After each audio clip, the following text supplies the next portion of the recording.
Hey everybody, welcome you all to mission competition. मैं राहुल गुप्ता आप सभी का स्वागत करता हूं। धुआंधार और लगातार चल रहा है हमारा practice set BPSC 66 BPSC pre के लिए जो एग्जाम होना है 27 ऑफ दिसंबर को। उसके रिगार्डिंग में हमारा हर रोज प्रैक्टिस सेट आ रहा है। कल हमने प्रैक्टिस सेट नंबर 13 यूटीरिया का प्रोवाइड करा दिया था। आज हम यूटीरिया का प्रैक्टिस सेट नंबर 14 आपके सामने लेकर उपस्थित हैं। इस जो प्रैक्टिस सेट का कट ऑफ मार्क्स हमने रखा है वो है 99 मार्क्स। आप जरूर बताएं कि आपने इस कट ऑफ स्कोर को पार किया या नहीं किया। अपने स्कोर जरूर कमेंट बॉक्स में बताएं और हमें आप अपने अच्छे सुझाव देते रहें ताकि हम और भी ज़्यादा बेहतर आपके लिए और भी अच्छी चीज़ें कर सकें। चलिए बिना देरी किए आज का हम जो हमारा ये प्रैक्टिस सेट है सेट नंबर 14 स्टार्ट करते हैं। Okay, let me zoom first. Okay, yeah that's way better, let's do. Okay, चलिए। मनुष्य के आहार नाल यानी एलिमेंट्री कैनल का कौन सा प्रमुख भाग नहीं है? करेक्ट जो जाएगा ऑप्शन नंबर सी, यकृत। ठीक है, तो एलिमेंट्री कैनल यानी आहार नाल मनुष्य का किसी भी कोसोरुकी जंतु या आहार नाल एक लंबी कुंडलित नलिका होती है। ठीक है, वो राउंड राउंड कुंडलित नलिका होती है, यानी पाइप होता है, राउंड पाइप होता है अंदर में। ठीक है, जो माउथ से स्टार्ट होता है हमारे और हमारे एनस तक यानी गुर्दे तक जाता है और वहां पे जाके वो एंड होता है। आहार नाल की जो लंबाई होती है वो लगभग 10 to 20 मीटर्स के आसपास होती है। ठीक है, और मनुष्य के आहार नाल के जो प्रमुख भाग जो होते हैं वो होता है मुख ग्रह, ठीक है, यानी कि बोकल कैविटी, ठीक है, ग्रास नली यानी ओएसफेगस, ठीक है, उसके बाद होता है अमाशय यानी स्टमक, ठीक है, उसके बाद आता है आंत यानी कि इंटेस्टाइन, ठीक है ना। यकृत जो हमारा होता है ये यानी कि लिवर, ये इससे नहीं हमारा रिलेटेड है। ठीक है, चलिए नेक्स्ट क्वेश्चन की ओर हम बढ़ते हैं। 2, मेटाबॉलिक दर नियंत्रित जो किया जाता है उससे क्या नियंत्रित किया जाता है ये बताना है। करेक्ट हो जाएगा ऑप्शन नंबर ए हो जाएगा, थायराइड द्वारा। ठीक है, मेटाबॉलिक जो है ये मेटाबॉलिक दर जो है ये थायराइड द्वारा ये नियंत्रित किया जाता है। 3 देख लेते हैं। सेक्रेटिन हार्मोन स्रावित होता है कहां से? करेक्ट हो जाएगा ऑप्शन नंबर बी, गृहिणी द्वारा सेक्रेटिन जो हार्मोन होता है वो स्रावित होता है। ठीक है, चलिए 4 देख लेते हैं हम। मानव मस्तिष्क में जो है स्मरण क्षमता कहाँ होती है? हमारा जो मेमोरी वाला जो हिस्सा होता है वो किधर होता है ये बताना है, ब्रेन में। करेक्ट हो जाएगा ऑप्शन नंबर ए होता है सेरिब्रम में। ठीक है, सेरिब्रम या प्रमस्तिष्क अग्र मस्तिष्क का एक प्रमुख भाग होता है, आगे वाले मस्तिष्क का एक इंपॉर्टेंट हिस्सा होता है। ठीक है, इसमें मनुष्य की चेतना, तर्क, स्मरण क्षमता, बुद्धि का भी केंद्र इसी में होता है। ये मस्तिष्क जो है इसके विभिन्न भागों में सबसे बड़ा भाग होता है सेरिब्रम। नेक्स्ट, निम्नलिखित में से कौन सा एक यूकैरियोटिक जीव का उदाहरण नहीं है? करेक्ट हो जाएगा ऑप्शन नंबर डी हो जाएगा, जीवाणु। राइट, चलिए 6 देखते हैं हम। शरीर की समन्वय प्रणाली है। करेक्ट हो जाएगा ऑप्शन नंबर डी हो जाएगा, तंत्रिका और अंतःस्रावी तंत्र। 7 देख लेते हैं। 7 क्या बोल रहा है? निम्नलिखित में से कौन पदार्थ के कारण जल में अस्थायी कठोरता होती है? करेक्ट इसका हो जाएगा ऑप्शन नंबर डी हो जाएगा। ठीक है, 1 और 2 दोनों की वजह से, यानी MgHCO3 और Ca। ठीक है, तो जल में अस्थायी कठोरता जो है वो होता है कैल्शियम और मैग्नीशियम। ठीक है, मैग्नीशियम और कैल्शियम इन दोनों की वजह से एवं कार्बोनेट लवणों के कारण ये होता है जल में कठोरता, जिसे उबालकर दूर किया जा सकता है। ठीक है ना, चलिए नेक्स्ट हम देखते हैं 8। ओके, जूम आउट थोड़ा सा कर दूं, दैट्स गुड। चलिए, सूची में दिए गए ईंधनों के नाम का मिलान सूची 2 के उनमें उनके प्रमुख रासायनिक गुणों से कीजिए और नीचे दिए गए विकल्पों में सही उत्तर चुनिए। सूची 1 सूची 2 यहाँ पे दिया हुआ है। इसका जो सही कूट होगा, जो सही मिलान होगा वो यहाँ हमारा हो जाएगा ऑप्शन नंबर ए हो जाएगा। ठीक है, वाटर गैस जो है वाटर गैस जो है कार्बन मोनोऑक्साइड हाइड्रोजन। ठीक है, उसका नेचुरल गैस मीथेन और इथेन। ठीक है, मीथेन और ethane natural gas. CNG methane. ठीक है, CNG हमारा मीथेन हो जाएगा और LPG जो होता है वो ब्यूटेन और प्रोपेन हो जाएगा। ये हमारा सही कूट का मिलान हो जाएगा। नेक्स्ट की ओर बढ़ते हैं 9। थोड़ा सा जूम कर दूं, वेरी गुड। चलिए, मानव शरीर में अधिकतम मात्रा में पाया जाने वाला तत्व कौन सा होता है ये बताना है। करेक्ट हो जाएगा ऑप्शन नंबर सी हो जाएगा, ऑक्सीजन। नेक्स्ट 10 देखते हैं हम। तरंग दैर्घ्य का SI मात्रक क्या है? करेक्ट हो जाएगा ऑप्शन नंबर डी हो जाएगा, मीटर। तरंग दैर्घ्य का जो SI मात्रक होता है वो होता है मीटर। 11 देख लेते हैं।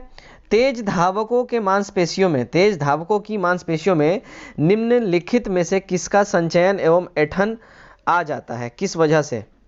करेक्ट जो इसमें हमारा आंसर हो जाएगा वो हो जाएगा ऑप्शन नंबर ए, लैक्टिक एसिड की वजह से। ठीक है, लैक्टिक एसिड हमारा यहाँ करेक्ट हो जाएगा। 12 देखते हैं। 12 हमारा है निम्नलिखित में से किस कोशिका अंगक से लाइसोसोम बनता है? करेक्ट हो जाएगा ऑप्शन नंबर सी, गोल्जिकाए से जो है लाइसोसोम बनता है। 13 देख लेते हैं हम। 13 हमारा है निम्नलिखित में से कौन सा रासायनिक परिवर्तन का उदाहरण नहीं है? करेक्ट हो जाएगा ऑप्शन नंबर सी हो जाएगा, जल का जल वाष्प में परिवर्तन जो है ये रासायनिक परिवर्तन का उदाहरण नहीं है। बाकी तीनों हैं। शरीर में भोजन का पचना रासायनिक है, दूध का दही बनना ये भी रासायनिक, और लोहे में जंग लगना ये भी रासायनिक परिवर्तन का एग्जाम्पल है, उदाहरण है। 14 देखेंगे हम। यदि कोई वस्तु वृत्ताकार पथ में घुमाई जाती है तो उस पर किया गया कार्य क्या होगा ये बताना है। करेक्ट जो इसका आंसर हो जाएगा ऑप्शन नंबर ए हो जाएगा, शून्य होगा। ठीक है, 15 देखते हैं। जब लघु पथ यानी शॉर्ट सर्किट की दशा घटित होती है, परिपथ में धारा ये क्या होता है? करेक्ट हो जाएगा ऑप्शन नंबर सी हो जाएगा, पर्याप्त रूप से बढ़ता है। ठीक है, 16 देखेंगे हम। प्रतिध्वनि सुनने के लिए श्रोता एवं परावर्तक सतह के बीच न्यूनतम दूरी कितनी होनी चाहिए? प्रतिध्वनि सुनने के लिए श्रोता एवं परावर्तक, जो सुनने वाला है और जो बोलने वाला है, इन दोनों के बीच में जो मिनिमम डिस्टेंस होना चाहिए वो कितना होना चाहिए, यहाँ पे ये पूछा जा रहा है। करेक्ट जो इसका हो जाएगा ऑप्शन नंबर बी हो जाएगा, 10 मीटर। ठीक है, तो प्रतिध्वनि सुनने के लिए न्यूनतम दूरी 17 मीटर होनी चाहिए, और ध्वनि का कान पर प्रभाव जो है 1/10 सेकेंड तक बना रहता है, ये याद रखें। 17 देखते हैं। विरंजक चूर्ण यानी DDT के बारे में निम्नलिखित में से कौन सा कथन सही है?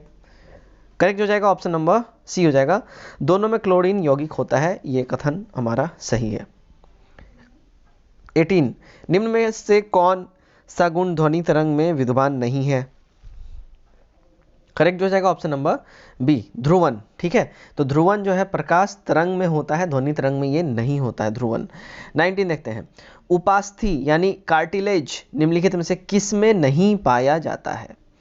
करेक्ट हो जाएगा ऑप्शन नंबर डी हो जाएगा, मूत्राशय में। ठीक है, तो उपास्थि मूत्राशय में नहीं पाया जाता, उपास्थि यानी कि कार्टिलेज। ठीक है, ये जो है मूत्राशय में नहीं पाया जाता क्योंकि मूत्राशय में हड्डियां नहीं होती हैं। उपास्थि जो है हड्डियों को आपस में जोड़े रखने में ये कार्य करता है, ये याद रखें। इसलिए यह कंठ में यानी गले में, नाक में, कान में ये पाया जाता है, जहाँ एक से अधिक हड्डियां होती हैं और उनमें जॉइंट्स होते हैं, उन दोनों को इकट्ठे जोड़े रखने में काम आता है उपास्थि यानी कार्टिलेज। राइट, 20 देख लेते हैं। निम्नलिखित में से किसकी कोई इकाई नहीं होती है? करेक्ट जो हो जाएगा यहाँ हमारा ऑप्शन नंबर बी हो जाएगा, सापेक्षिक घनत्व का कोई इकाई नहीं होता है। ठीक है, चलिए, तो सापेक्षिक घनत्व का कोई भी इकाई नहीं होता है क्योंकि सापेक्षिक घनत्व जो है 2 एक जैसी इकाइयों का अनुपात होता है, इसलिए इसका कोई इकाई नहीं होता है। चलिए 21 देख लेते हैं। विटामिन B2 का रासायनिक नाम क्या है? करेक्ट जो हो जाएगा ऑप्शन नंबर बी हो जाएगा, राइबोफ्लाविन। ठीक है, राइबोफ्लाविन जो होता है ये विटामिन B2 का नाम होता है, और विटामिन सी को स्कॉर्बिक एसिड बोलते हैं, विटामिन ए को रेटिनॉल बोलते हैं, और विटामिन B1 को थाइमीन बोलते हैं। ठीक है, B2 को क्या बोलते हैं? राइबोफ्लाविन, और B1 को थाइमीन बोलते हैं। नेक्स्ट क्वेश्चन हमारा क्वेश्चन नंबर 22, निम्नलिखित में से कौन सा लौह अयस्क है? तो करेक्ट जो हो जाएगा वो हो जाएगा ऑप्शन नंबर हमारा ए हो जाएगा, डोलामाइट। ठीक है, तो डोलामाइट एक निर्जल कार्बोनेट खनिज है जो कैल्शियम मैग्नीशियम कार्बोनेट से ये बना होता है। राइट, 23 देख लेते हैं। क्लेमाइन, ठीक है, डैश का एक अयस्क है। करेक्ट हो जाएगा ऑप्शन नंबर डी, जस्ता का क्लेमाइन अयस्क है। 24 देखते हैं हम। वह तत्व जो रक्त में नहीं पाया जाता है, कौन सा वो तत्व है?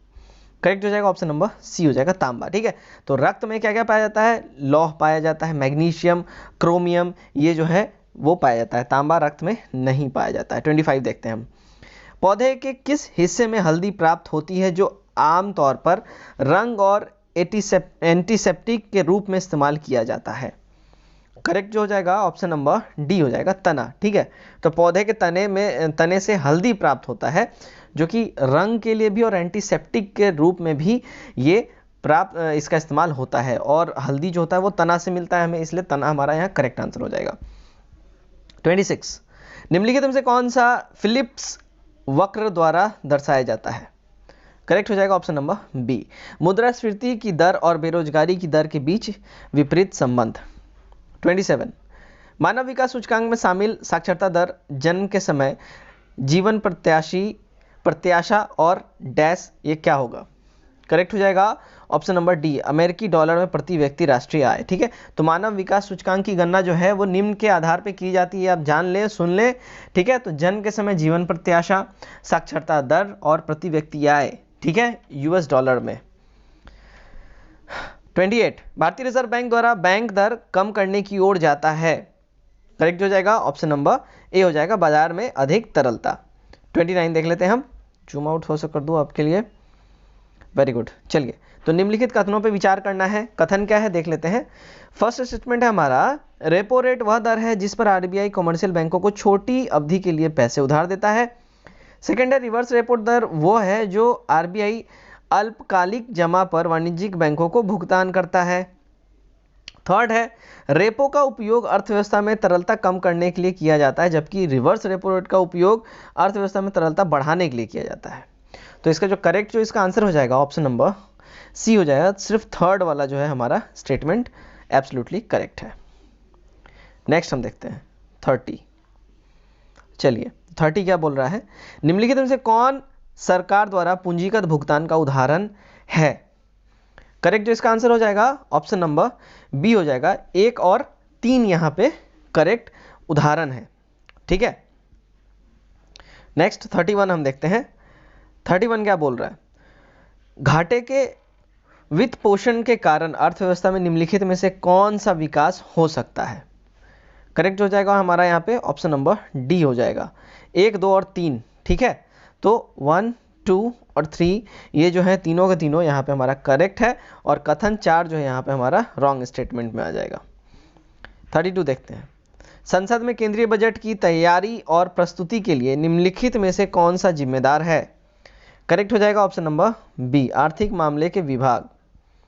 33 आर्थिक विकास के लिए मुद्रास्फीति की कमी दर को आवश्यक माना जाता है, क्यों?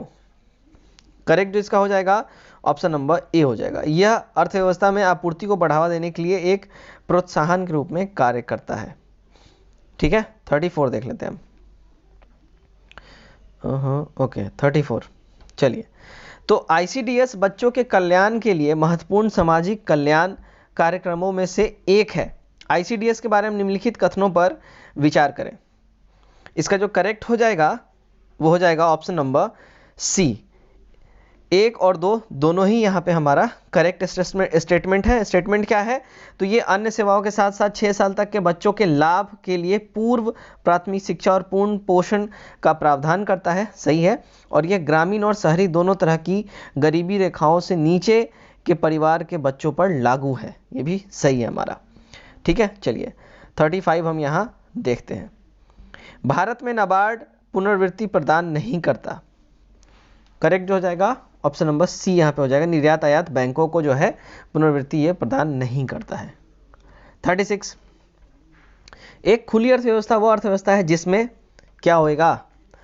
करेक्ट हो जाएगा ऑप्शन नंबर डी, निर्यात के साथ साथ आयात भी हो, वही है एक खुली अर्थव्यवस्था।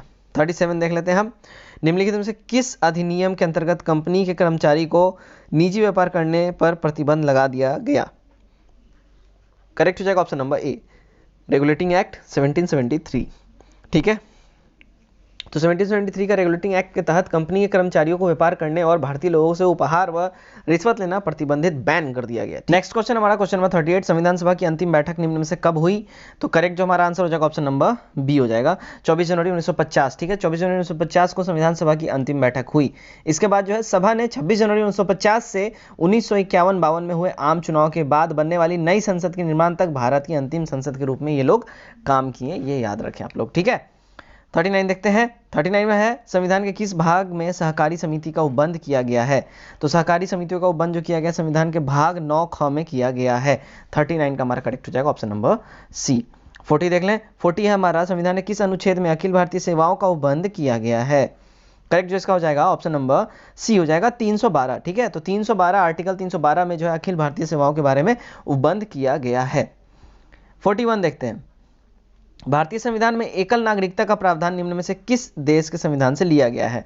सिंगल सिटीजनशिप की जो बात हो रही है यहाँ पे, तो करेक्ट हो जाएगा ऑप्शन नंबर ए हो जाएगा, ब्रिटेन का संविधान। ठीक है, तो एकल नागरिकता का जो प्रावधान है वो ब्रिटेन के संविधान से लिया गया है। चलिए 42 देख लेते हैं। यह सिद्धांत कि स्वतंत्रता भारत के लिए नए संविधान को तैयार करना मुख्यतः यद्यपि अकेले नहीं खुद स्वयं भारतीय की जिम्मेवारी होनी चाहिए, पहली बार निम्नलिखित से किस एक में स्वीकार किया गया था?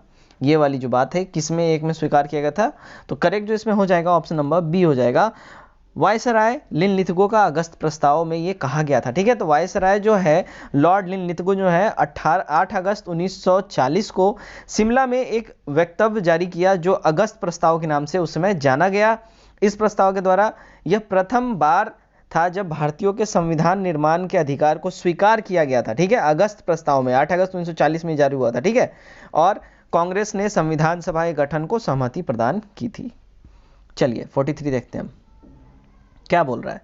लोकसभा में कितनी सीटें अनुसूचित जाति और अनुसूचित जनजाति प्रतिनिधियों के लिए रिजर्व्ड है, आरक्षित हैं? करेक्ट हो जाएगा ऑप्शन नंबर ए हो जाएगा, 131 सीटें जो है ना लोकसभा में अनुसूचित जाति और जनजाति के लिए 131 सीटें रिजर्व्ड है।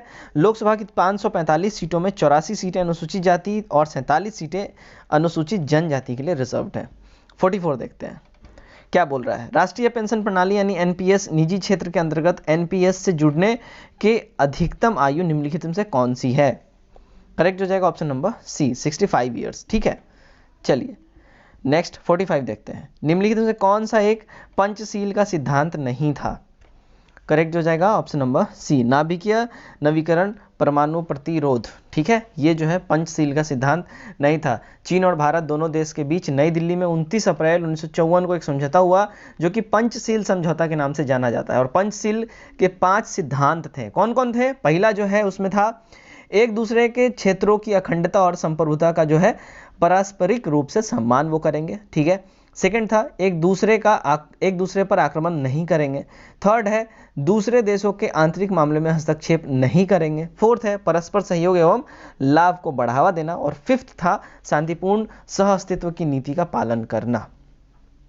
ठीक है, तो ये जो है ये तीनों था बट ये वाला नहीं था। चलिए 46 देखते हैं। 46 क्या बोल रहा है।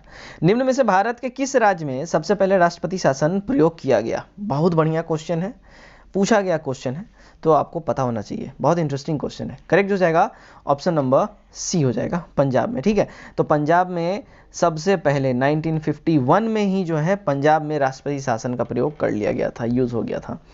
47 देखते हैं, संविधान सभा के उपाध्यक्ष थे कौन? करेक्ट हो जाएगा option number B, doctor HC. Mukherjee. ठीक है, तो संविधान सभा के अध्यक्ष अगर यहाँ उपाध्यक्ष की बात की जा रही है तो एच.सी. मुखर्जी होगा, और अध्यक्ष की बात की जाए तो डॉक्टर राजेंद्र प्रसाद होंगे। संविधान सभा के उपाध्यक्ष एच.सी. मुखर्जी थे, और संविधान सभा के अस्थायी अध्यक्ष अगर पूछा जाए तो सच्चिदानंद सिन्हा थे।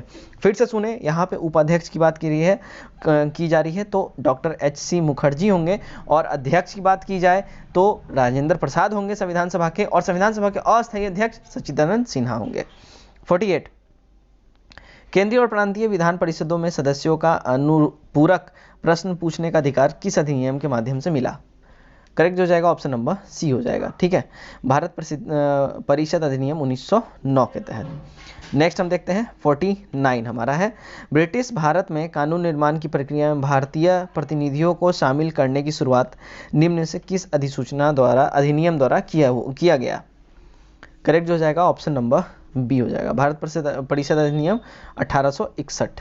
50 देख लेते हैं हम, 108वां विज्ञान कांग्रेस का आयोजन वर्ष 2021 में कहाँ किया जाएगा? Correct option number C, Pune में ये किया जाएगा। ठीक है, चलिए, और अगर 107वां का बात हो जाए तो 108वां जो है विज्ञान कांग्रेस का आयोजन पुणे में किया जाएगा, और इससे पहले जो 107वां जो हुआ था उसका आयोजन बेंगलुरु में किया गया था। ये याद रखें आप लोग, अगर 107वां पूछा जाए तो बेंगलुरु में हुआ था, नेक्स्ट पुणे में शेड्यूल्ड है।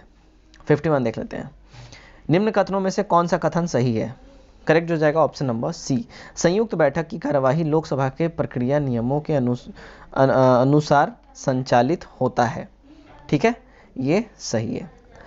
नेक्स्ट हो जाएगा, केंद्रीय मंत्रिमंडल द्वारा हाल ही में किस हवाई अड्डे को अंतर्राष्ट्रीय हवाई अड्डा घोषित करने का निर्णय लिया गया है? करेक्ट हो जाएगा ऑप्शन नंबर डी हो जाएगा, कुशीनगर हवाई अड्डा। ठीक है, 53 20 जून को प्रधानमंत्री नरेंद्र मोदी द्वारा गरीब कल्याण रोजगार अभियान की शुरुआत कहाँ से की गई? करेक्ट हो जाएगा ऑप्शन नंबर बी हो जाएगा, बिहार से। ठीक है, तो बिहार के खगड़िया जिले से प्रधानमंत्री नरेंद्र द्वारा जो है गरीब कल्याण रोजगार अभियान की शुरुआत की गई। इसका उद्देश्य देश भर में ग्रामीण प्रवासियों श्रमिकों को आजीविका प्रदान करना है। 54 14 जून 2020 को मनाया गया विश्व रक्तदाता दिवस का थीम क्या था? तो करेक्ट जो इसका आंसर हो जाएगा ऑप्शन नंबर सी हो जाएगा, safe blood saves life. Right, next question की ओर बढ़ते हैं। 55 हमारा क्या बोल रहा है? हाल ही में पृथ्वी के किस गहरे बिंदु यानी चैलेंजर द्वीप में पहुंचने वाली कैथी सुलीवन दुनिया की पहली महिला बन गई? वह किस देश से संबंधित है? करेक्ट हो जाएगा ऑप्शन नंबर बी हो जाएगा, अमेरिका से ये संबंधित है। 56 देख लें। खोलोंगछू पनबिजली परियोजना किन दो देशों से संबंधित है? करेक्ट हो जाएगा ऑप्शन नंबर डी, भारत और भूटान से। 57 देख लेते हैं। वर्तमान में मेघालय के राज्यपाल कौन है? करेक्ट हो जाएगा option number C, Tathagata Roy जो है मेघालय के राज्यपाल हैं। ठीक है, चलिए नेक्स्ट हम देखते हैं 58 हम देखेंगे। 58 क्या बोल रहा है? वॉइसेज ऑफ डिसेंट पुस्तक के लेखक लेखिका कौन है? तो करेक्ट इसका आंसर हो जाएगा option number C, Romila Thapar. ठीक है, इनके द्वारा ये लिखा गया है वॉइसेज ऑफ डिसेंट। 59 अगस्त 2020 में अलेक्जेंडर लुकाशेंको बेलारूस के राष्ट्रपति के रूप में पुनर्निर्वाचित हुए। यह उनका कौन सा टर्म है, कौन सा कार्यकाल है, ये बताना है। करेक्ट हो जाएगा option number D, 6th term है उनका। ठीक है, तो अगस्त 2020 में अलेक्जेंडर लुकाशेंको जो है लगातार 6ठी कार्यकाल के लिए बेलारूस के राष्ट्रपति फिर से ये इलेक्ट हुए हैं। 60 जनवरी 2020 में किस कंपनी ने 2030 तक कार्बन नेगेटिव होने का घोषणा किया है? करेक्ट हो जाएगा ऑप्शन नंबर सी, माइक्रोसॉफ्ट। 61 किस राज्य सरकार ने राज्य के वनस्पतियों को आत्मनिर्भर बनाने के लिए इंदिरा वन मितान योजना की शुरुआत की? करेक्ट हो जाएगा ऑप्शन नंबर बी, छत्तीसगढ़। ठीक है, next question 62 global gender gap index 2020 में भारत का स्थान कौन सा है, ये बताना है। करेक्ट हो जाएगा option number D, 112 global gender gap में। 63 हाल ही में किस राज्य के प्रसिद्ध रुमाल को जीआई टैग प्रदान किया गया है? करेक्ट हो जाएगा ऑप्शन नंबर डी, तेलंगाना। ठीक है, तो तेलंगाना के प्रसिद्ध तेलिया रुमाल को जीआई टैग प्रदान किया गया है। 64 प्रकाश पोर्टल किस मंत्रालय द्वारा जारी किया गया? करेक्ट हो जाएगा ऑप्शन नंबर सी, ऊर्जा एवं कोयला मंत्रालय द्वारा जो है प्रकाश पोर्टल ये जारी किया गया है, और जो है बिजली संयंत्रों के लिए कोयला की आपूर्ति सुनिश्चित करने हेतु जो है ये प्रकाश पोर्टल को जारी किया गया है। 65 फ्रांस के नए प्रधानमंत्री के रूप में किसे नियुक्त किया गया है? करेक्ट हो जाएगा ऑप्शन नंबर डी, जेन कैस्टेक्स। ठीक है, तो जेन कैस्टेक्स फ्रांस के जो है नए प्रधानमंत्री नियुक्त किए गए हैं, और इमैनुएल मैक्रोन जो है फ्रांस के राष्ट्रपति घोषित किए गए हैं। फिर से सुनिए, जेन कैस्टेक्स फ्रांस के प्रधानमंत्री और इमैनुएल मैक्रोन जो है फ्रांस के राष्ट्रपति। 66 हाल ही में किस देश ने अपना उन्नत मिसाइल रक्षा प्रणाली एरो 2 का सफल परीक्षण किया? करेक्ट हो जाएगा ऑप्शन नंबर ए, एरो इजराइल। ठीक है, नेक्स्ट क्वेश्चन की ओर बढ़ते हैं। 67 जनवरी 2020 में जारी ग्रीन पीस इंडिया रिपोर्ट के अनुसार भारत का सबसे कम प्रदूषित शहर कौन सा है? करेक्ट ऑप्शन नंबर डी, ठीक है, लुंगलेई। ठीक है, तो ग्रीन पीस इंडिया रिपोर्ट के अनुसार मिजोरम का लुंगलोई शहर जो है, लुंगलेई शहर भारत का सबसे कम प्रदूषित शहर है, जबकि झारखंड स्थित झरिया जो है सबसे ज्यादा प्रदूषित शहर में से एक है। नेक्स्ट हम बढ़ते हैं 68 all England open badminton championship 2020 पुरुष एकल का खिताब जो है किसने जीता है, ये बताना है। करेक्ट हो जाएगा ऑप्शन नंबर डी, विक्टर एलेक्सेलमन। ठीक है, तो ऑल इंग्लैंड, ठीक है, इंडियन नहीं है, ऑल इंग्लैंड ओपन बैडमिंटन 2020 के पुरुष एकल के विजेता जो है डेनमार्क के विक्टर एलेक्सेलमन हैं, और इन्होंने ताइवान के चाउ टिएन चेन को हराकर यह खिताब अपने नाम किया। 69 विधावन पोर्टल जो है हाल ही में चर्चा में रहा, ये किस राज्य में स्थित है, ये बताना है। करेक्ट हो जाएगा ऑप्शन नंबर ए, महाराष्ट्र में है। ठीक है, तो केंद्रीय मंत्रिमंडल ने महाराष्ट्र में विद्यावन में एक प्रमुख पतन को स्थापित करने हेतु सैद्धांतिक अनुमति प्रदान की है। वर्तमान में भारत में कुल 12 प्रमुख पतन है। नेक्स्ट 70 देख लेते हैं हम। 70 क्या बोला? जनवरी 2020 में आयोजित रायसीना डायलॉग के संबंध में निम्नलिखित में कौन सा कथन सही नहीं है? करेक्ट हो जाएगा ऑप्शन नंबर ई यहाँ पे हो जाएगा। ठीक है, तो सारे के सारे स्टेटमेंट जो सही है। इसका आयोजन नई दिल्ली में किया गया, सही है। इसकी शुरुआत 2016 में की गई, सही है। यह भू राजनीतिक और भू आर्थिक मुद्दों पर चर्चा करने हेतु वार्षिक सम्मेलन है, सही है। और इस वर्ष सम्मेलन में 12 देशों के जो विदेश मंत्रियों ने भाग लिया। 71 देखते हैं हम। हाल ही में IMF के 190वें सदस्य के रूप में कौन सा देश शामिल हुआ है? IMF। ठीक है, करेक्ट हो जाएगा ऑप्शन नंबर ए हो जाएगा, अंडोरा। ठीक है, तो अंडोरा 16 अक्टूबर 2020 को अंतर्राष्ट्रीय मुद्रा कोष यानी IMF के 190वें सदस्य देश के रूप में शामिल हुआ है अंडोरा। 72 देख लेते हैं। उच्चतम न्यायालय ने किस अफ्रीकी देश से भारत में अफ्रीकी चीते को लाने हेतु केंद्र सरकार से अनुमति प्रदान की है? ठीक है, केंद्र सरकार को अनुमति प्रदान की है उच्चतम न्यायालय ने। करेक्ट हो जाएगा ऑप्शन नंबर डी हो जाएगा, नामीबिया से। ठीक है, तो नामीबिया से चीते लाने के लिए जो है सुप्रीम कोर्ट ने केंद्र सरकार को मंजूरी जो है इन्होंने प्रदान किया है। 73 देख लेते हैं। प्रधानमंत्री ग्राम सड़क योजना PMGSY को लागू करने के लिए किस जिले ने शीर्ष 30 जिलों की सूची में टॉप में अपना नाम दर्ज करवाया है? करेक्ट हो जाएगा ऑप्शन नंबर ए, मंडी। ठीक है, तो केंद्रीय ग्रामीण विकास मंत्रालय जो है प्रधानमंत्री ग्राम सड़क योजना के तहत ये जो लिस्ट जारी किया है उसमें 30 शीर्ष जिलों में सूची घोषित इसमें हुआ है और हिमाचल प्रदेश का मंडी जो है इसमें टॉप किया है। 74। हाल ही में केशवानंद भारती का निधन हो गया, उनका संबंध किस क्षेत्र से था? करेक्ट हो जाएगा ऑप्शन नंबर बी, आध्यात्मिक नेता थे ये। ठीक है, तो केशवानंद भारती जो केरल के कासगोड़ा में NDR मठ के प्रमुख थे और केशवानंद भारती संविधान के मूल संरचना सिद्धांत का निर्धारण करने वाले केस में भी ये प्रमुख याचिकाकर्ता थे। 75 देख लेते हैं। भारत के सर्वप्रथम लोक अदालत कहाँ शुरू की गई? करेक्ट हो जाएगा ऑप्शन नंबर ए, छत्तीसगढ़ में। ठीक है, चलिए नेक्स्ट क्वेश्चन की ओर हम बढ़ते हैं। नेक्स्ट क्वेश्चन हमारा 76। पद्म पुरस्कार 2020 के संबंध में निम्नलिखित में से कौन सा कथन गलत है? इसका जो हो जाएगा करेक्ट जो हमारा हो जाएगा ऑप्शन नंबर ई हो जाएगा। क्यों हो जाएगा? क्योंकि पद्मश्री पुरस्कार जो 118 व्यक्तियों को तथा पद्म भूषण पुरस्कार जो है 16 व्यक्तियों को दिया गया है। ठीक है, जो कि आंकड़ा बन जाता है टोटल 141 और मैरी कॉम को पद्म विभूषण पुरस्कार सम्मानित किया गया है। इस प्रकार जो है कथन जो है गलत है यहाँ पे सी और डी। ठीक है, चलिए नेक्स्ट क्वेश्चन की ओर हम बढ़ते हैं। 77।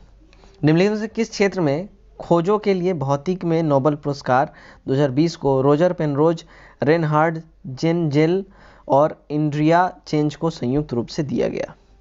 करेक्ट हो जाएगा ऑप्शन नंबर ई। ठीक है, तो भौतिक विज्ञान 2020 में नोबेल पुरस्कार रोजर पेनरोज और उनकी खोज ब्लैक होल का गठन सापेक्षित के सामान्य सिद्धांत का एक मजबूत पुनर्निर्माण है, इसलिए इनको ये दिया गया है। ठीक है, रेनहार्ड जेजल और एंड्रिया घेज को संयुक्त रूप से हमारी आकाशगंगा के केंद्र में एक सुपर सामी कॉम्पैक्ट ऑब्जेक्ट की खोज के लिए भौतिक नोबेल पुरस्कार 2020 मिला है।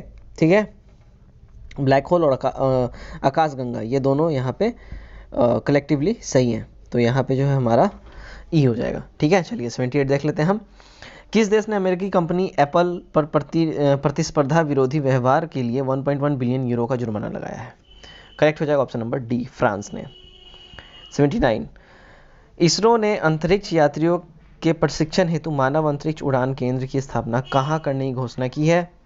करेक्ट हो जाएगा ऑप्शन नंबर ए, कर्नाटक में। ठीक है, 80। जून 2020 में पुरातत्व सर्वेक्षण विभाग ने किस नदी में 500 साल पुराने मंदिर की खोज की? करेक्ट हो जाएगा ऑप्शन नंबर सी, महानदी में। नेक्स्ट क्वेश्चन की ओर हम बढ़ते हैं। नेक्स्ट हमारा 81। भारतीय समुद्री तट की माप है कितने नॉटिकल माइल्स तक भारतीय समुद्री तट फैला हुआ है? तो करेक्ट जो हमारा हो जाएगा ऑप्शन नंबर सी हो जाएगा। ठीक है, तो भारतीय स्थल सीमा जो है, स्थलीय सीमा की लंबाई जो है 15,200, ठीक है, 15,200 किलोमीटर तथा समुद्री तट की अगर बात की जाए तो इसकी कुल जो लंबाई है वो 7,516.6 किलोमीटर है। ठीक है, चलिए निम्न में से किस राज्य से होकर भारतीय मानक समय रेखा गुजरती है? करेक्ट हो जाएगा ऑप्शन नंबर ए, मध्य प्रदेश से। ठीक है, नेक्स्ट क्वेश्चन की ओर बढ़ते हैं। 83। निम्नलिखित समूह में कौन सा पूर्व से पश्चिम की ओर पहाड़ियों का सही क्रम है? करेक्ट जो इसका हो जाएगा ऑप्शन नंबर डी हो जाएगा। ठीक है, मिशमी, अबोर और मीरा। 82 देख लेते हैं। 82 हमारा क्या बोल रहा है? 84। पालघाट दर्रा किन दो राज्यों के बीच स्थित है? करेक्ट हो जाएगा ऑप्शन नंबर सी, केरल और तमिलनाडु के बीच में जो पालघाट दर्रा स्टैब्लिश्ड है। 85। निम्नलिखित में से कौन सा राष्ट्रीय उद्यान एवं राज्य सही सुमेलित नहीं है? करेक्ट हो जाएगा option number C, Hemis Jammu Kashmir. ठीक है, तो भारत के कुल 105 जो है नेशनल पार्क जो है, राष्ट्रीय उद्यान यानी नेशनल पार्क जो है, 105वां राष्ट्रीय उद्यान है कूनो में है, जो कि मध्य प्रदेश में स्थित है। हेमिस राष्ट्रीय उद्यान लद्दाख केंद्र शासित प्रदेश में स्थित है। ठीक है, तो यहाँ पे जम्मू कश्मीर जो है ये गलत है। ठीक है, 86 देखते हैं, सदाबहार क्रांति का संबंध किससे है? करेक्ट जो इसमें हो जाएगा ऑप्शन नंबर डी हो जाएगा, द्वितीय हरित क्रांति से जो है सदाबहार क्रांति का संबंध है। राइट, चलिए 87 देखते हैं। 87 क्या बोल रहा है, निम्न में से कौन सा मैनग्रोव वनस्पति स्थल जो है तमिलनाडु में स्थित नहीं है? करेक्ट हो जाएगा ऑप्शन नंबर डी, कुंडापुर। ठीक है, 88 देखते हैं, निम्नलिखित में से कौन सा खरीफ फसल नहीं है? करेक्ट जो इसका हो जाएगा ऑप्शन नंबर ए हो जाएगा, सरसों। ठीक है, तो खरीफ फसल जो है, खरीफ की प्रमुख फसल में कौन कौन सा आता है? तो देखिए चावल होता है, सोरधम होता है, मोती बाजरा होता है, मक्का होता है, कपास होता है, गन्ना होता है, सोयाबीन होता है और मूंगफली, ये सब शामिल होता है। और रबी फसल की बात की जाए तो गेहूं, जौ, चना, लिनसीड, रेपसीड और सरसों, ये सब जो है रबी फसल होता है। ठीक है, तो सरसों जो है खरीफ नहीं, ये रबी फसल है। 89, हाल ही के समय में चर्चा में रहा स्प्रेटली द्वीप किस सागर में स्थित है? करेक्ट हो जाएगा ऑप्शन नंबर डी, दक्षिण चीन सागर में है। ठीक है, 90 देख लेते हैं, निम्न में से कौन सा देश स्थलरुद्ध है? करेक्ट हो जाएगा ऑप्शन नंबर ई। क्यों हो जाएगा ऑप्शन नंबर ई? कि लाओस। ठीक है, लाओस भी है, मंगोलिया भी है, भूटान भी है, ये सारे के सारे स्थलरुद्ध देश हैं। 91, निम्नलिखित में कौन सा महाद्वीप गोंडवाना लैंड का भाग नहीं है? ठीक है, गोंडवाना लैंड का भाग कौन सा द्वीप नहीं है, ये बताना है। करेक्ट हो जाएगा ऑप्शन नंबर ए, एशिया। ठीक है, तो एशिया जो है वो गोंडवाना लैंड का भाग नहीं है। देखिए स्थानीय खंड पंजिया के हिसाब से जो है उत्तर का भाग जो है लॉरेशिया तथा दक्षिण का भाग को गोंडवाना लैंड कहा जाता है। ठीक है, लॉरेशिया में कौन कौन सा आता है ये सुनिए, लॉरेशिया का जो पार्ट है उसमें कौन कौन से देश आते हैं वो सुनिए, अमेरिका होता है, एशिया होता है, यूरोप होता है, ग्रीनलैंड है, ये सब इसमें शामिल है। और गोंडवाना लैंड में जो है दक्षिण अमेरिका, अफ्रीका, ऑस्ट्रेलिया और भारतीय प्रायद्वीप मेगाडास्कर में अंटार्कटिका आदि ये सब शामिल हैं। ठीक है, तो यहाँ समझिए, पहले एशिया की बात हो तो एशिया जो है, एशिया गोंडवाना लैंड का भाग नहीं है, ये मेगाडास्कर की भाग है। लेकिन अगर इंडिया का बात हो तो इंडिया गोंडवाना लैंड का भाग है।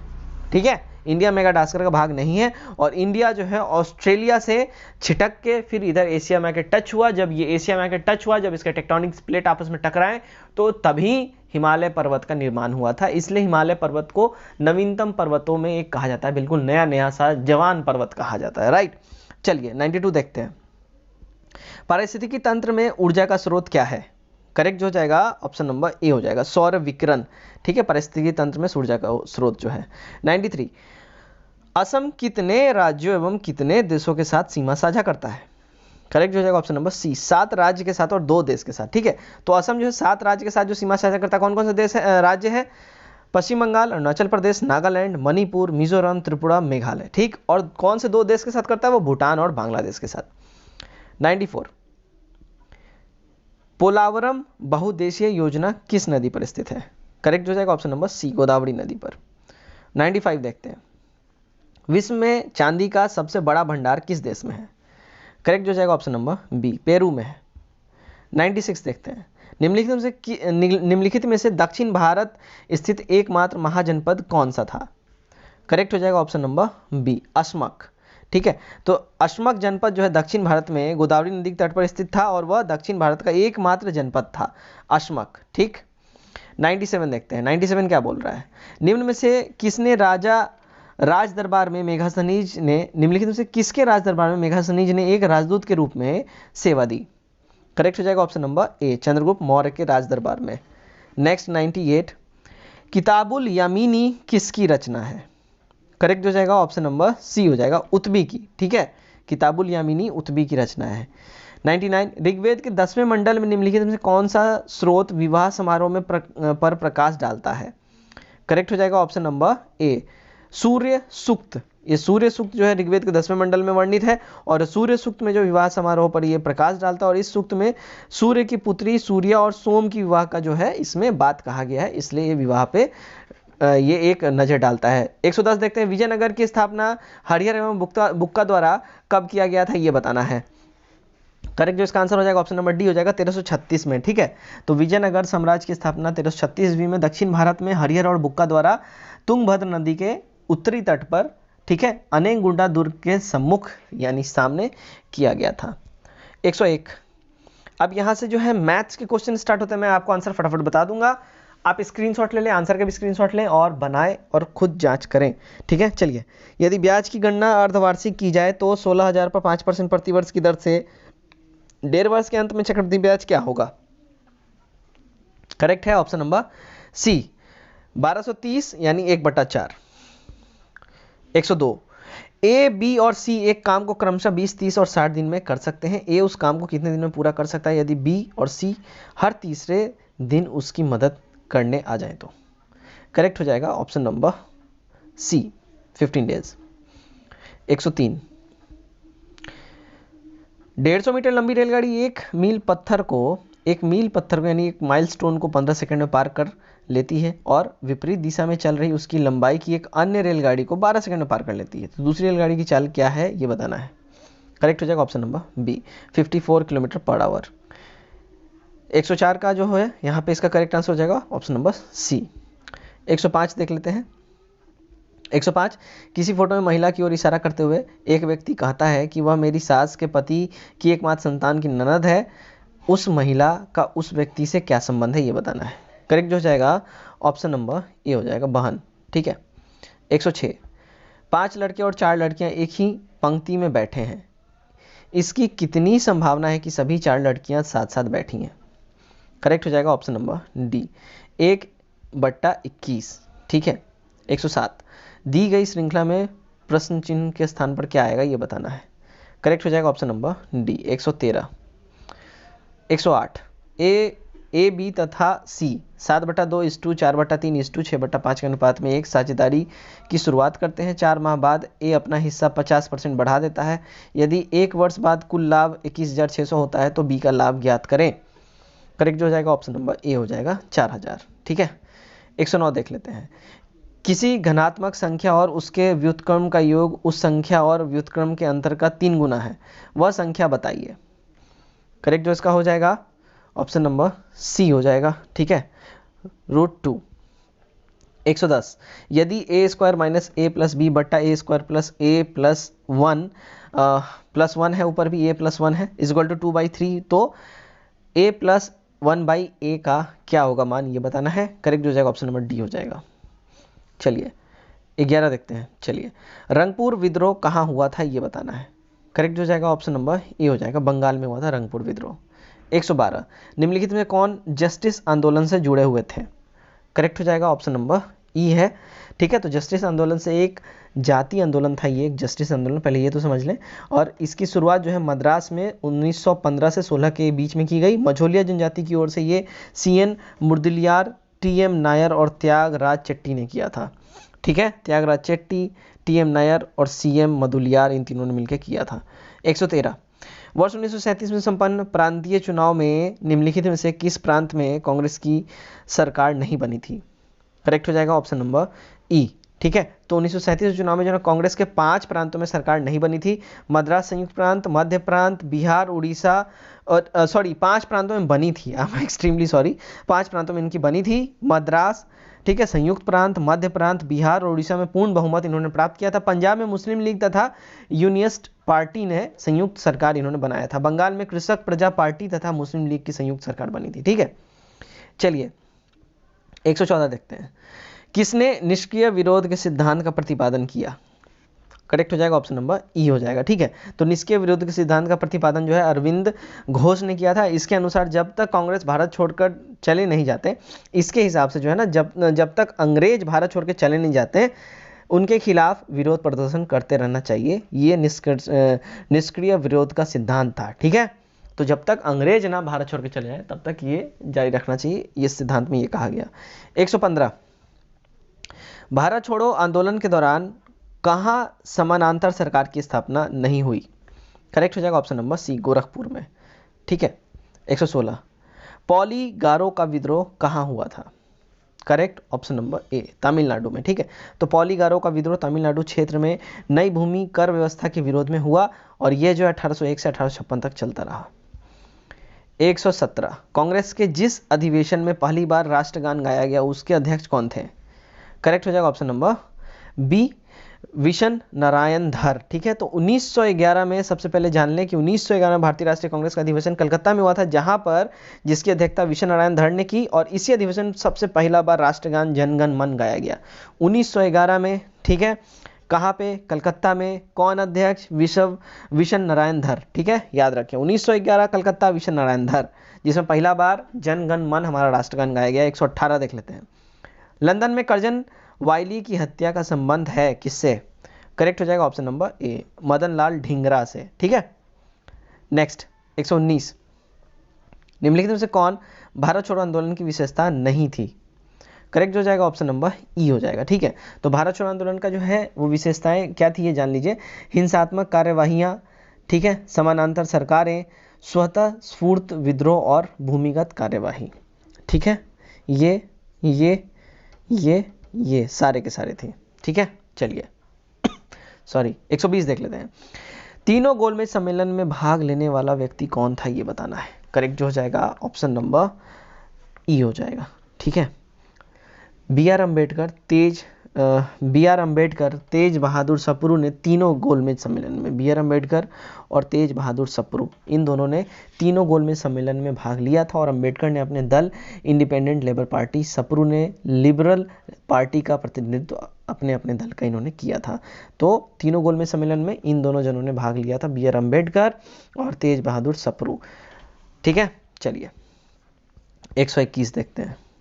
121 क्या बोल रहा है? चतुर्थ बौद्ध संगति कनिष्क के शासनकाल में प्रथम शताब्दी में कश्मीर के कुंडल वन में आयोजित की गई थी।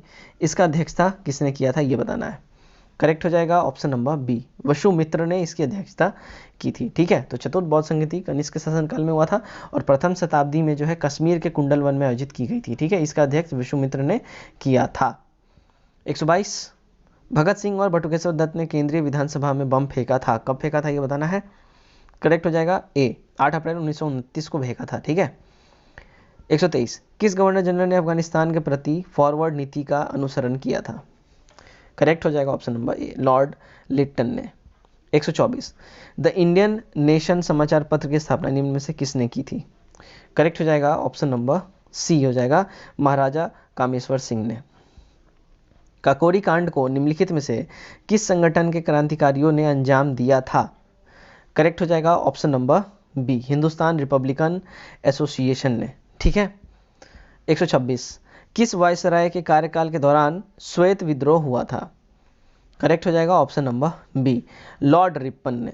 ठीक है, लॉर्ड रिपन के कार्यकाल के दौरान श्वेत विद्रोह हुआ था। ठीक है, वो 1880 से 84 के दौरान जो है ये विद्रोह हुआ था। और इस समय जो है इल्बर्ट बिल में भारतीय न्यायाधीशों की यूरोपीय मुकदमे को सुनने का अधिकार इसमें दिया गया था और भारत में रहने वाले अंग्रेजों ने इसका विरोध किया था। इसे ही श्वेत विद्रोह कहते हैं। ठीक है, तो इल्बर्ट बिल आया था। इल्बर्ट बिल में जो इंडियन जजेस हैं उनको ये अथॉरिटी दे दिया गया था कि वो अगर कोई अंग्रेज का केस आता है तो वो सुन सकते हैं, उनको दोषी ठहरने पे उनको सजा दे सकते हैं। तो इसी का विरोध करते हुए अंग्रेजों ने ये विद्रोह किया कि कोई इंडियन हमें सजा कैसे दे सकता है। इस बिल से पहले सिर्फ अंग्रेज जज ही अंग्रेजों का सुनता था और उनको सजा देने का उसके पास ये अथॉरिटी था।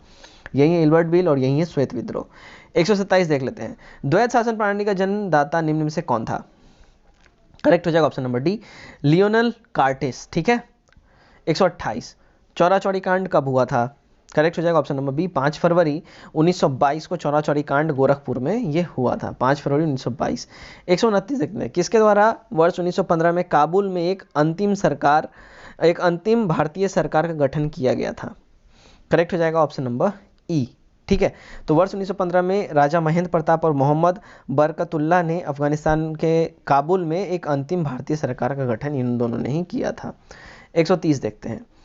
किसने क्षेत्रीय भाषा में शिक्षा और भाषाई राज्य को स्वराज की मांग से जोड़ दिया? करेक्ट हो जाएगा ऑप्शन नंबर ए, बाल गंगाधर तिलक ने। 131 देख लेते हैं। मद्रास प्रेसिडेंसी में स्वदेशी आंदोलन का नेतृत्व किसने किया था? करेक्ट हो जाएगा option number B, Chidambaram Pillai ने। ठीक है, तो मद्रास प्रेसिडेंसी में स्वदेशी आंदोलन का बहिष्कार बहिष्कार आंदोलन का नेतृत्व चिदम्बरम पिल्लई ने किया था। मद्रास प्रेसिडेंसी में।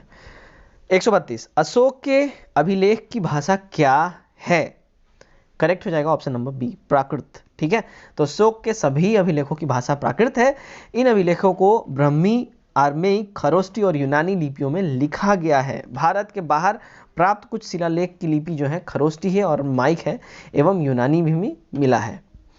133 देखते हैं, किस वंश के शासकों ने सबसे पहले शीशे की सिक्के जारी किए थे? करेक्ट हो जाएगा ऑप्शन नंबर सी, सातवाहनों ने। ठीक है, तो सातवाहन शासकों ने सबसे पहले शीशे के सिक्के इन्होंने जारी किए थे, और इसके अलावा उन्होंने चांदी, तांबा, पोटीन आदि के भी सिक्के चलाए। उनमें सिक्कों पर मछली, जहाज और शंख के चित्र मिलते थे सातवाहन शासकों के द्वारा। 134 भारत में सामंतवाद का उदय किस काल में हुआ? करेक्ट हो जाएगा ऑप्शन नंबर सी हो जाएगा, गुप्त काल के अंत समय में। ठीक है, 135 अमीर खुसरो ने फारसी में जौहर का प्रथम विवरण लिखा। यह विवरण किस राजा के राज्य या राज्य से संबंधित है? करेक्ट हो जाएगा ऑप्शन नंबर सी, हमीर देव। ठीक है, तो हमीर देव रणथंभौर के शासक थे। उन्होंने मंगोल अमीरों को शरण दी। इस बात से नाराज अलाउद्दीन खिलजी ने किले की घेराबंदी कर दी। अमीर खुसरो इस अभियान में अलाउद्दीन खिलजी के साथ था। यह घटना 1301 में हुई थी, और फारसी भाषा में घटना का जो सजीवन वर्णन करते हुए लिखा गया है कि जौहर का भयानक अनुष्ठान हुआ। स्त्रियां चिता पर जाकर बैठ गईं। राजपूतों के साथ लड़ते हुए सभी मंगोल मारे गए। इसमें अमीर खुसरो ने ये सारे बातें लिखी हैं। 136 देखते हैं, द्वितीय जैन संगति कब आयोजित की गई थी? करेक्ट हो जाएगा ऑप्शन नंबर डी, 512 ईस्वी में। ठीक है, तो द्वितीय जैन संगति 512 ईस्वी में वल्लभी, गुजरात में आयोजित की गई थी। इसकी अध्यक्षता देवर्धि क्षमाश्रम ने की थी। इस बौद्ध संगति के दौरान जैन धर्म ग्रंथों का अंतिम संकलन कर उन्हें लिपिबद्ध भी किया गया था, इसी में अंतिम सेकंड जैन संगति में। ठीक है, 512। 137 देखते हैं, किसे आदि विद्रोह कहा गया है? करेक्ट हो जाएगा option number C, Tilka Manjhi को। 138 खेड़ा का युद्ध कब हुआ था? करेक्ट हो जाएगा ऑप्शन नंबर ए, 1707 में। तो खेड़ा का युद्ध संभाजी के पुत्र साहू एवं राजा राम के विधवा पत्नी ताराबाई के बीच 1707 ईस्वी में हुआ था, और इस युद्ध में साहू की जीत हुई थी। ये याद रखें आप लोग। नेक्स्ट क्वेश्चन हम देखते हैं 139, बिहार प्रादेशिक सम्मेलन का दूसरा अधिवेशन कहाँ आयोजित किया गया था? करेक्ट जो हो जाएगा ऑप्शन नंबर बी, भागलपुर में। 140 देखते हैं, वर्ष 1904 में हिंदुस्तान रिव्यू में प्रकाशित the partition of the lower province in alternative proposal लेख किनके द्वारा लिखा गया था? करेक्ट हो जाएगा ऑप्शन नंबर सी, सच्चिदानंद सिन्हा के द्वारा। ठीक है, अब देखते हैं नेक्स्ट 141, पटना लॉ वीकली के संपादक कौन थे? करेक्ट हो जाएगा ऑप्शन नंबर ए, डॉक्टर राजेंद्र प्रसाद। नेक्स्ट 142, वर्ष 1915 में मुस्लिम लीग के बंबई अधिवेशन की अध्यक्षता किसके द्वारा की गई? करेक्ट हो जाएगा ऑप्शन नंबर डी, मौलाना मजहरुल हक के द्वारा। 143, मक्का के उत्पादन में बिहार का शीर्ष जिला कौन सा है? करेक्ट हो जाएगा ऑप्शन नंबर बी, पूर्णिया। ठीक है, तो मक्का के उत्पादन में बिहार के 3 शीर्ष जिले हैं, कटिहार, पूर्णिया और अररिया। ठीक है, तो यहाँ देखिए कटिहार, पूर्णिया जो है शीर्ष जिलों में जो है मक्का के उत्पादन में बिहार के 3 शीर्ष जिले हैं। कौन है? कटिहार है, पूर्णिया और अररिया है। मक्का के उत्पादन की दृष्टि से पूर्णिया जिला में जो है सबसे ज़्यादा टॉप पोजीशन पे आता है, ये याद रखें आप लोग। ठीक है, 3 जिले हैं, कटिहार, पूर्णिया और अररिया, लेकिन पूर्णिया इन सब में सबसे ज़्यादा पैदावार करता है, इसलिए ये टॉप पे आता है। 144, बिहार के कुल भौगोलिक क्षेत्र का लगभग कितना प्रतिशत हिस्सा जो है पड़ती भूमि के अंतर्गत है? करेक्ट हो जाएगा ऑप्शन नंबर ए, 11.1%। ठीक है, चलिए 145, बिहार में वर्ष 2017-18 में सकल राष्ट्र क्षेत्र GCA था कितना? करेक्ट हो जाएगा ऑप्शन नंबर ए हो जाएगा, 75.25 लाख हेक्टेयर। 146 देख लेते हैं, भारतीय जनगणना 2011 के अनुसार बिहार का न्यूनतम पुरुष साक्षरता वाला जिला कौन सा है? करेक्ट हो जाएगा ऑप्शन नंबर बी, पूर्णिया। ठीक है, तो भारतीय जनगणना 2011 के अनुसार से बिहार का न्यूनतम पुरुष साक्षरता वाला जिला है वो पूर्णिया है। 147 देख लेते हैं, तवा नदी किसकी सहायक नदी है? तवा नदी। करेक्ट हो जाएगा ऑप्शन नंबर बी, नर्मदा की सहायक नदी है तवा नदी। ठीक है, और नर्मदा की जो है नदी का उद्गम जो है कहाँ होता है? छत्तीसगढ़ की स्थित मैकाल पर्वत श्रेणी से अमरकंटक चोटी से इसका होता है। और नर्मदा नदी की अन्य सहायक नदियां जो हैं दूधी, हिरन, बरना, कुनार, मचाक, ये सब हैं इसकी अन्य सहायक नदियां। 148 देख लेते हैं। दक्षिण अफ्रीका को शामिल करने के बाद पहला ब्रिक्स शिखर सम्मेलन कहाँ हुआ था? ठीक है, तो ब्रिक्स का जो फुल फॉर्म होता है, ये ब्रिक्स जो है सारे देशों के फर्स्ट जो लेटर है उनका इनिशियल्स है, B for Brazil, R for Russia, I for India, C for China, S for South Africa. ठीक है, तो ये ब्रिक्स का मतलब होता है। ठीक है ना, तो यहाँ पूछा जा रहा है साउथ अफ्रीका जब शामिल हुआ था, दक्षिण अफ्रीका जब शामिल हुआ था, उसके बाद पहला ब्रिक्स सम्मेलन कहाँ हुआ था? करेक्ट हो जाएगा ऑप्शन नंबर बी, सानिया में हुआ था। ठीक है, तो साउथ अफ्रीका जब शामिल हुआ उसके बाद पहला ब्रिक्स शिखर सम्मेलन जो है 14 अप्रैल 2010 को सानिया यानी चीन में आयोजित किया गया था। अब 5 देश सदस्य हैं इसमें, जिसमें कि अभी मैंने बताया Brazil, Russia, India, China, south Africa, ये 5 देश इसके मेंबर्स हैं। 149 देख लेते हैं। पर्यावरण में कौन शामिल नहीं है? करेक्ट हो जाएगा ऑप्शन नंबर ई। पर्यावरण में सारे के सारे जो है ना, सभी कथन जो है पर्यावरण के अंग हैं। पौधे भी हैं, हवा भी है, भूमि भी है, पशु भी है, सारे पर्यावरण के अंग हैं। 150 आज का हमारा आखिरी क्वेश्चन सेट नंबर 14 का। भारत में निम्नलिखित में से किस उत्पाद की शुरुआत पुर्तगालियों द्वारा नहीं की गई थी? करेक्ट हो जाएगा ऑप्शन नंबर बी। पान का जो उत्पाद है ना, ये पुर्तगालियों द्वारा शुरू नहीं किया गया था। बाकी तंबाकू, काजू, अनानास, ये सारे जो है पुर्तगालियों के देन है हम इंडियंस को। ठीक है, वो लोग लेके आए थे भारत में। तो ये था EDUTERIA का सेट नंबर 14। उम्मीद करता हूँ आपको ये सेट काफी पसंद आया हो।